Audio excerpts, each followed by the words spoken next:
अवधूत चिंतन श्री गुरुदेव दत्त श्री स्वामी समर्थ. नमस्कार, मी रोहिणी. तुम्ही पाहताय महिमा स्वामींचा. माझ्या चॅनेलमध्ये तुम्हा सर्वांचे खूप खूप मनापासून स्वागत. स्वामी महाराज तुमच्या सर्व चांगल्या इच्छा पूर्ण करोत ही स्वामीचरणी प्रार्थना. चला तर मग आज आपण पाहणार आहोत माणसाला लागलेली साडेसाती त्याचे आयुष्य उद्ध्वस्त करते.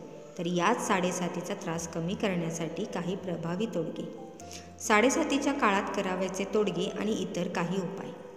शनिवारी संध्याकाळी पिंपळ वृक्षाखाली मारुतीला तिळाचे तेल, काळे उडीद टाकून शेंदूर वाहून साडेसातीचा त्रास कमी होण्यासाठी मारुतीला प्रार्थना करावी. स्त्रियांनी साडेसातीचा त्रास कमी होण्यासाठी शिव उपासना करावी. सोमवारी उपवास करून पारद शिवपिंडीवर दूध, पाणी यांचा अभिषेक करून बेलपत्र वाहावे व शिवलीलामृतातील 11वा अध्याय वाचा.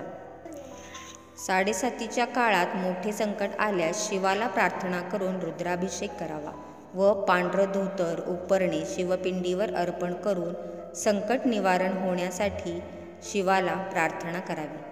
साडेसातीच्या काळात अमावस्येला नीला, सव्वा यार काळे कापड, तिळाचे तेल, 1 नारळ, कोशाची वाटी, काळे उडीद, काळे तीळ इत्यादी वस्तू अर्पण करून साडेसातीचा त्रास कमी होण्यासाठी प्रार्थना करावी.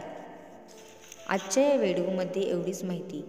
पुन्हा भेटूया एका नव्या व्हिडिओमध्ये एका नवीन विषयासह. तोपर्यंत श्री स्वामी समर्थ. व्हिडिओ आवडल्यास व्हिडिओला लाईक, शेअर आणि सबस्क्राईब करायला विसरू नका. धन्यवाद.